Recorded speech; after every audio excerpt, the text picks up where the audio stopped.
সুযোগ মানুষের জীবনে বারবার আসে না।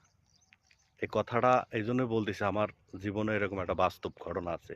আমি যখন জর্ডানে আসি, আমার এক বন্ধুকে তখন বলছিলাম আমার সাথে আসার জন্য। আমরা একসাথেই কাজ করতাম বাংলাদেশে।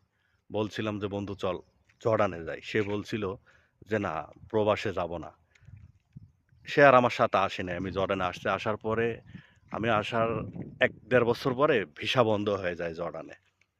ঠিক একদিন আমার বন্ধু আমাকে কল করে বলতেছে, "বন্ধু আমি তোর কাছে যাইতে চাই।" তাই আমি বললাম যে, "তোকে বলছিলাম আসার জন্য, তুই আসলি না কেন? কি সমস্যা?" বলতেছে, "আমি যেখানে চাকরি করি, এখানে সমস্যা হয়েছে। আমাকে বেতন-টেতন ঠিকমতো এখন আর দেয় না। তা আমাকে তুই নিয়ে যা।" আমি বললাম, "বন্ধু, আমি তোকে আসার জন্য বলছিলাম কিন্তু তুই আসছিলি না। কিন্তু এখন আর ভিসা নাই, জর্ডানে ভিসা বন্ধ।" তো কথাটা এইজন্যই বললাম যে, সুযোগ মানুষের জীবনে বারবার আসে না। সুযোগ একবারই আসে এবং সেটা বুঝে শুনে অবশ্যই জীবনে রিস্ক হলেও